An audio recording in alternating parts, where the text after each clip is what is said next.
Episode 80? 81. 81 now. Okay. That's great. Wow. Gotta I liked it better when you guessed, Yeah. but Episode 85? 81. 123. Yeah. I do feel bad that we're not at 120 yet. I feel like that's a milestone that I don't know why that number sticks out. 120. I don't know why 120 episodes is not, it doesn't correlate to 365 days a year. It doesn't correlate to anything really, but for some reason that number's sticking out in my head as like a good number. All right. Okay. You hear that, Harsh? It's time to make it happen.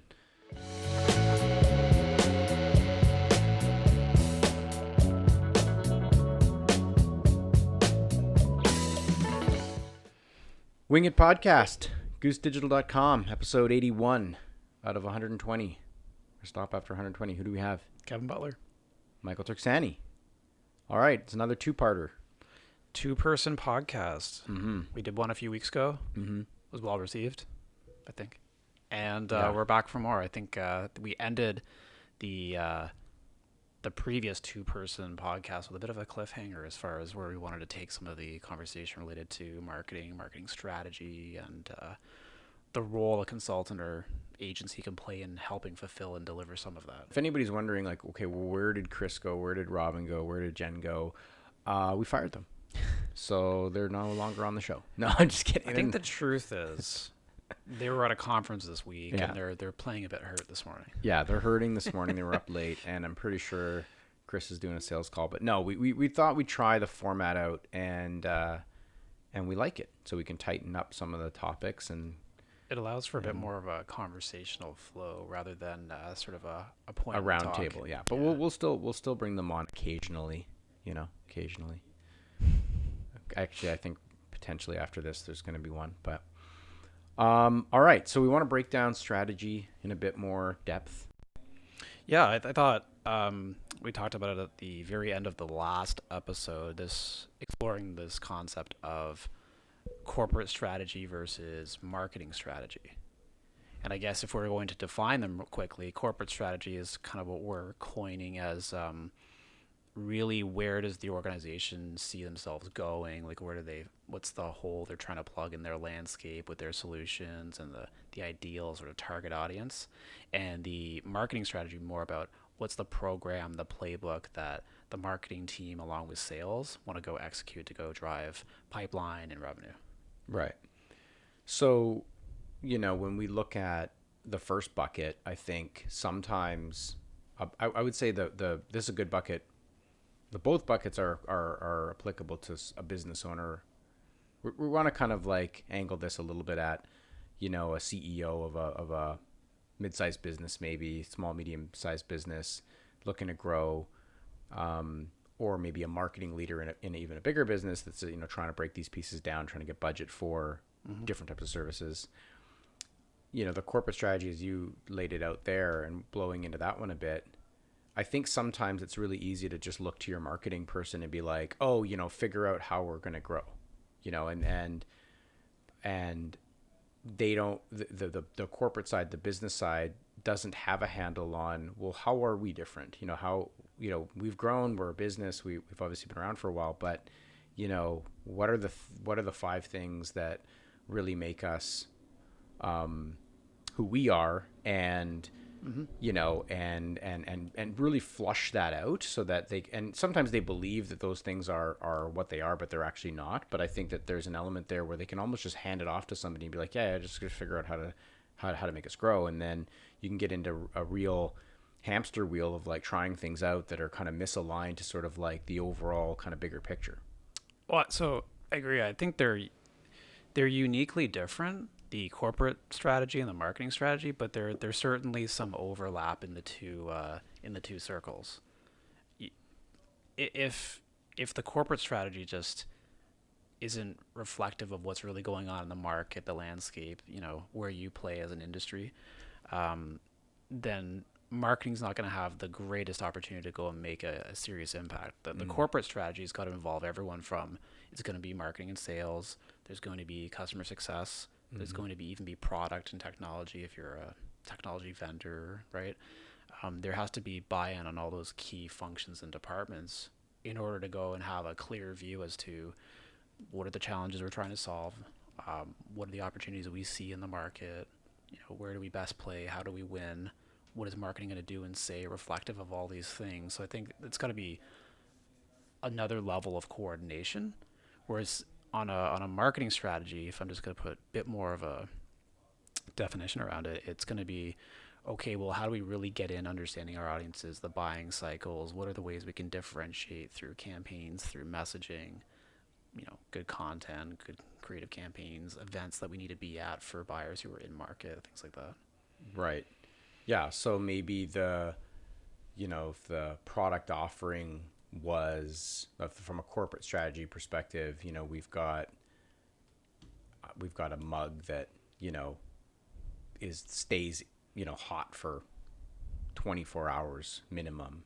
Mm-hmm. And it can't break. And so there's all these elements of a corporate strategy where they're really dialed in. We went out and we understood that was a gap in the market. Most mugs can't stay hot for more than, an hour. Ours is 24 hours. Most mugs break when you drop them. Ours is indestructible. So then a marketing team, what you're saying is like, hey, we really understand the strategy there from a corporate perspective. We understand kind of like the things that are really making us unique as a business.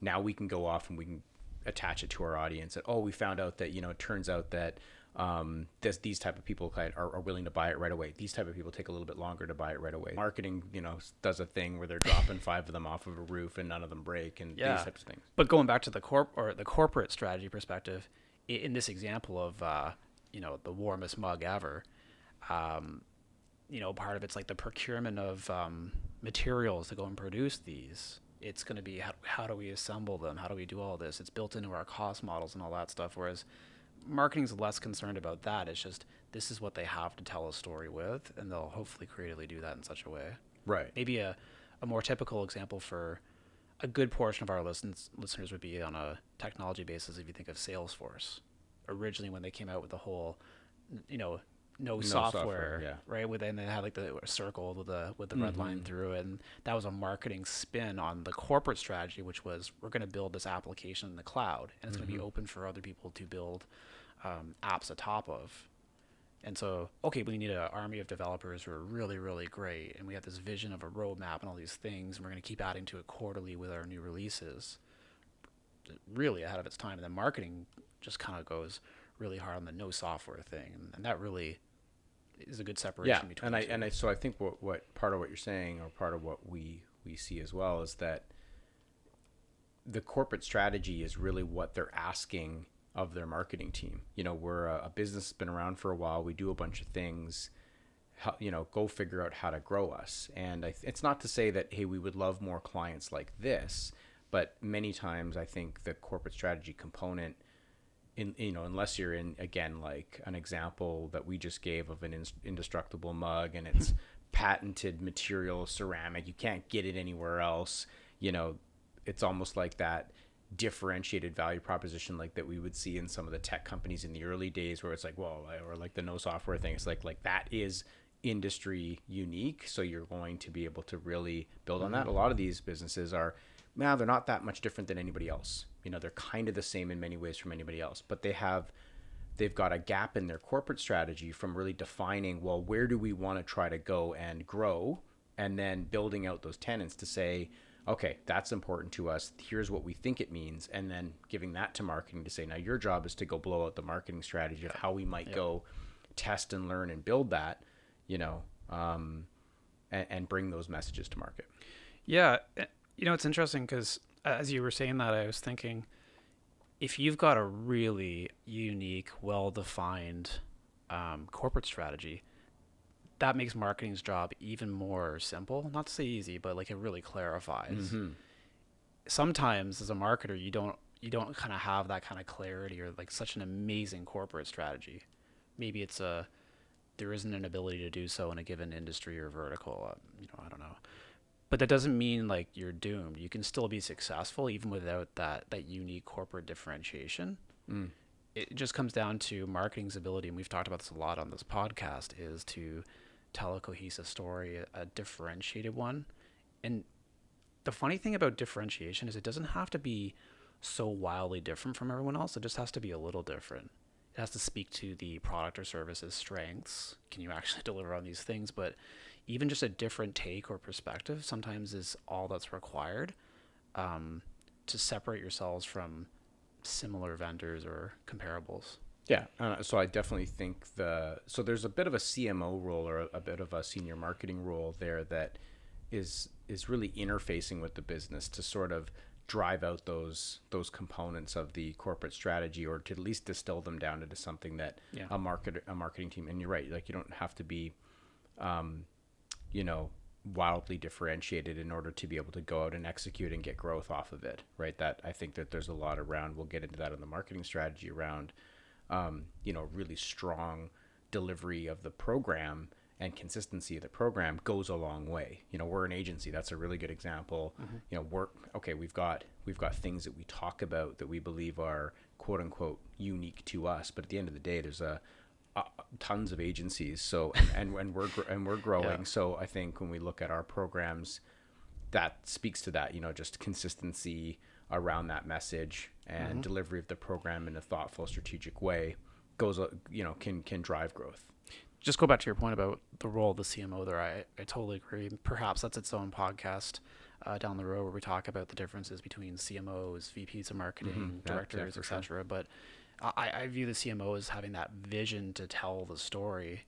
And of course, they'll be accountable below. Whereas like I see the VP of marketing really being accountable for revenue support, whether it's pipeline creation or a target or a percentage of actual revenue driven. That's the accountability level, but the difference in the two would be I would look to the CMO to really outline and define that story and vision that really truly separates and differentiates in a particular vertical or category. Yeah, so now you're differentiated, and I think you've got a high level definition of where our growth, we believe the growth will come from. Okay, so if we go back to, let's say, an agency example, and we want certain size customers, that's what we're looking for.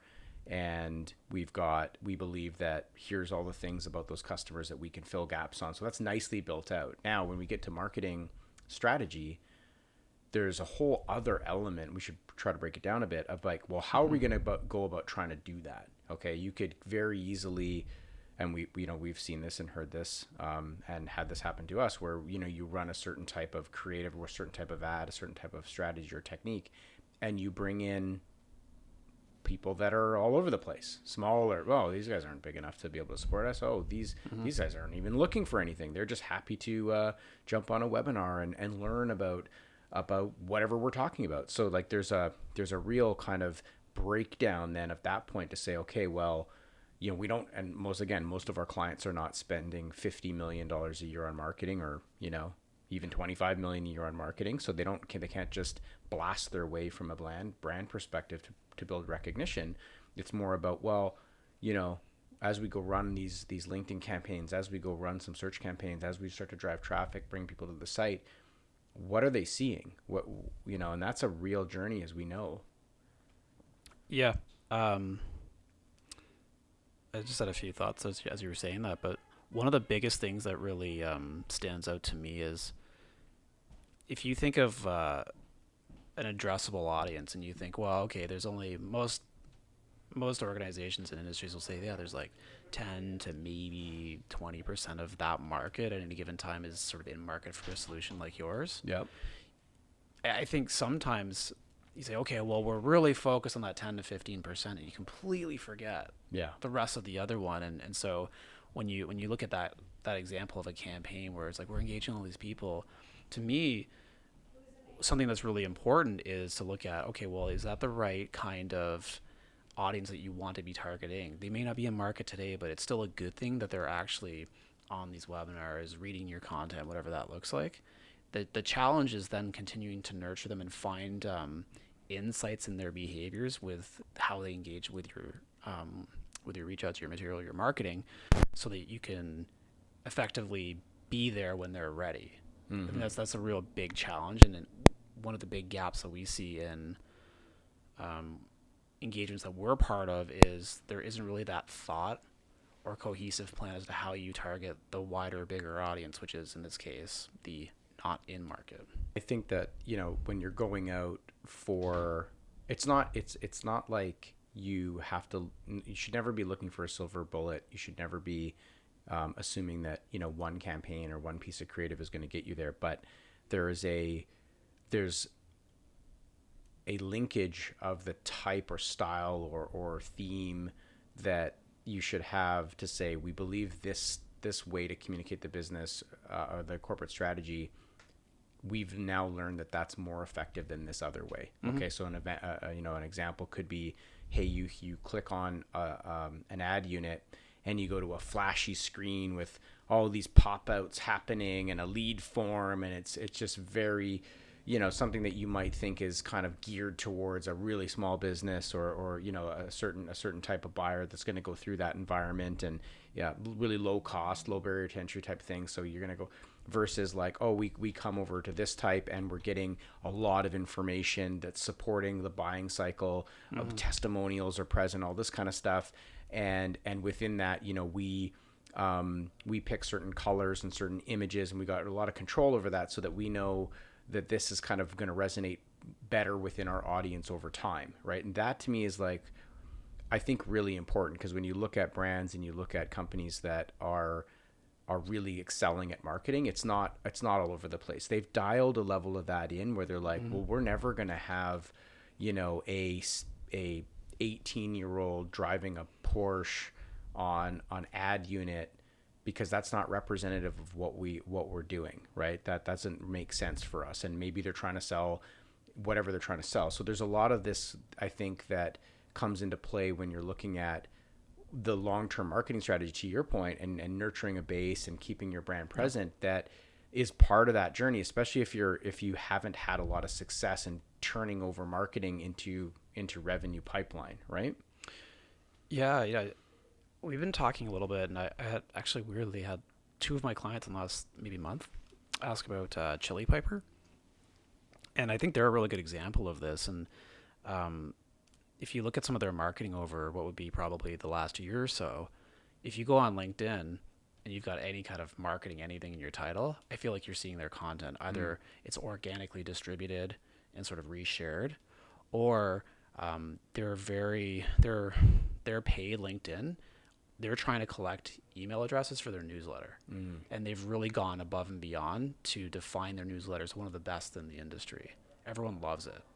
So it's totally worth it. And that's their super long tail. They're not really in that particular play is not really about finding who's in market for solutions like theirs. It's really about, let's go gather the most qualified list of marketers, marketing leaders, continue to engage them, be top of mind with great content, and really solidify themselves in the conversation of marketers, marketing, and what are they doing to address that. And even, I thought this was pretty good. You see it a lot now, but I think they were one of the first, if not the first, to really start the whole marketer battle sort of stuff, where people go and vote who are the leading marketers, and they had like these like tournaments, like NCAA style or something, where you go and vote like the best marketer, the best whatever. They've been doing that forever, and now I see it like all the time. But I think they were one of the first, and that was a really social and, dare I say, viral effort to get out there. Oh, Chili Piper saying this, and now you're seeing it on LinkedIn profiles. Yeah, kind of like the fearless Marketo 50 or whatever they used to have too. It's the same sort of idea, but they're just embedding themselves in the marketers landscape and world. Oh, and they happen to have a technology that's super pro marketing and really going to help you reduce friction in sales cycles and lead gen and all that stuff. But that's a really good example of carving out a cool niche on a marketing strategy level. Yeah, and I probably attaching to the corporate strategy in the sense that they've got, I'm sure they're not sitting around the table and saying, let's sell this to the CFO, right? No. They're clearly saying that we believe that this is a tool for a marketing and probably do some crossover sales, like sales leadership, and that is where we want to be going. And when we're in those types of deals, when those types of people are evaluating our solution, we win, right? Yep.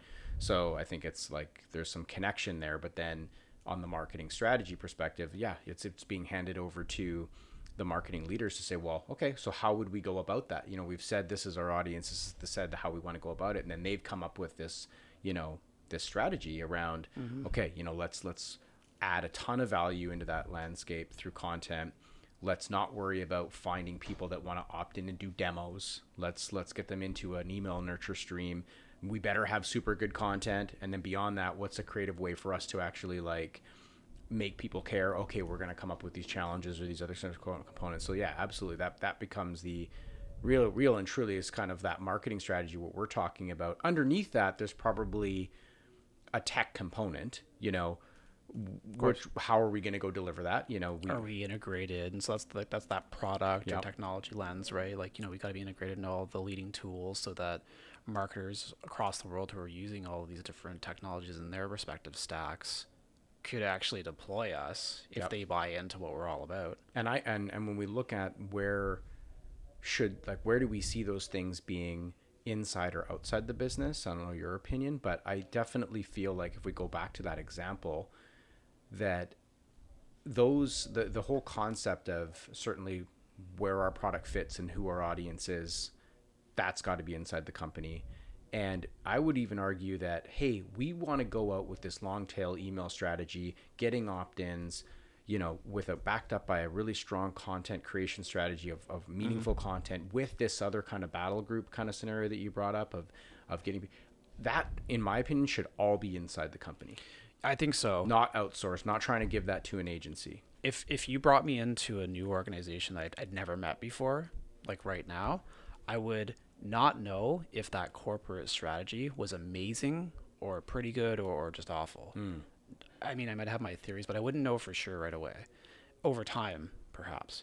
Now, if I were to look at the marketing strategy, the approach, how are we going to market? Like, I could tell you pretty quickly, does this have a chance or not? So in that example that you just gave, yeah, if the corporate stuff's defined enough, we can look at it and say, okay, the vision was we're going to have these great emails and the content's going to be this, this, and this. And I would say, I'll tell you right now the best ways to distribute, to deploy, to send that. I'll give you ideas as to how we can monitor and measure engagement, what I think the reporting would look like, how do we attribute marketing's actions there, things like that. I could do that right now. So I think that's the role of an outsider or a consultant. They can level up your marketing strategy in a hurry. On the corporate side, I would need to spend a lot more time with the organization before I could have a meaningful, valuable input to what's there. I'd have to get to know their company, what they're all about, the industry, the competitors, even like in some cases the partner ecosystem. There's so many considerations there that you just couldn't go into without really knowing your stuff, doing your research, etc. Yeah, you have to become part of the organization in many ways, and I think a consultant can graduate into that. Just to be clear, I think any consultant, unless they're like a category industry expert, probably can't do that right away. yeah, and I think if you getting traction in the landscape, that's where what you're saying is that an agency can come in and really help you level up your marketing strategy. I think where there's this probably where those two circles overlap, to your point earlier, there's that overlap component where there starts to be a real informing of how we're going to go about this that doesn't get down into the strat is still strategic, but it's a slight layer down where I believe you can outsource it, and where we get really involved, where I see where you're trying to go, client, and here's how we can work with you, because again, that going back to time, cost, quality, here's how we can go biggest bang for your buck, time to value, all that kind of stuff, right? But it's that crossover layer where they're saying to you, we're going to go out and we're going to do a marketer's Royal Rumble or whatever that example was.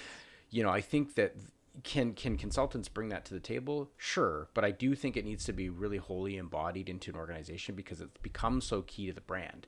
It's not Sure. it's not just a one-off thing that we're doing off to the side this we're really making this is so important to us to build this into who we are as a brand, that just kind of going off and saying, hey, what could we do this 12 months or this 2 quarters? Oh yeah, this kind of random campaign. Yeah, you could do it, but it's not going to get the kind of traction that you're talking about.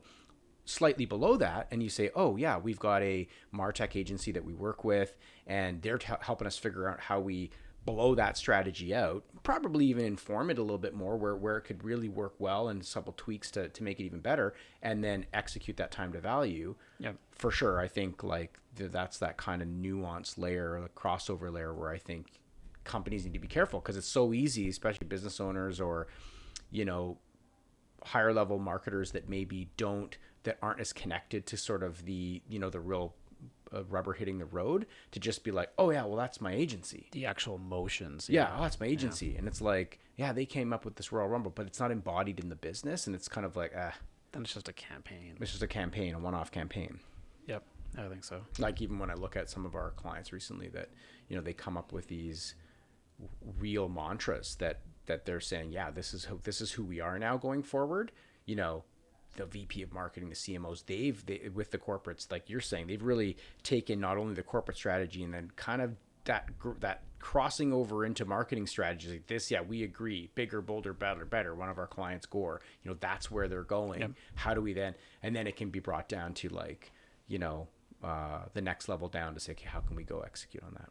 Yeah, I love that. But there's definitely a role there. And I think the other thing that separates Goose maybe a little is, I think we have a tendency to also try to lean in on some of the corporate strategy where appropriate. It's not to say we really push in areas we shouldn't, but I think we care enough to ask those questions to eventually develop a relationship and be more informed to at least weigh in on concepts, ideas, which I think on the flip side, on the client side, it's always appreciated. These different perspectives sometimes are meaningful because we're just not weighed in with the industry, and sometimes there's good stuff that is produced as a result. Yeah. So we talked a little bit about corporate strategy. We talked a little about marketing strategy. What else? Is this like we feel like we're good? We want to keep blowing into this? I think that's a part 3. Yeah. I think we could talk about the sort of, I see a lot these days, and maybe this is our next cliffhanger is, right now I'm seeing a lot more discussion on go-to-market and a proper go-to-market function and what that really embodies, and how it's not just marketing and sales alignment. But that's a really big key of it. Mm-hmm. And I think that's that overlap of corporate and marketing strategy. Yeah. So maybe that's where we can go next on the next podcast. Okay. Yeah, I agree. All right, let's do it. We'll do that next time. So tune in to all the channels that are out there. Like and subscribe, thumbs up. I know I watch a lot of YouTube videos nowadays, so like and subscribe, thumbs down up, below. Share. There's a link down below. You know, we're even on Apple Podcasts. Apple Podcasts, if you get your podcasts there. Anchor, I think. Yeah, we're everywhere now. Yep. We're everywhere now. So Harsh is trying to get the aggregate roll up so we can see all the views. We also promote these podcast snippets we promote primarily on LinkedIn, and they're 2-minute snips. 2-minute snips? 2-minute snips, 5 a month. They rotate, and they go to our various audiences, and they drive. Last year, I think they drove about 300,000 views. And you know, still really expensive to do that, actually. But a good example of marketing strategy, right? Yeah. We've positioned the business on a corporate level to go solve these problems for business owners, for marketing leaders, and even marketers within an organization. And that sort of crosses the path into marketing strategy, which is now we're distributing these kind of content of stories, conversations, and examples that can help those kinds of audiences, and we choose to do it on LinkedIn, on email, etc. Actually, we do it more on just on LinkedIn. Yeah, you're right. We're doing it on Facebook, all social. And Twitter. Yeah, we're doing some promoted there. Yeah. So there's an example, I suppose, of the marriage of the both. Yeah. All right. Good. We'll see you guys next time.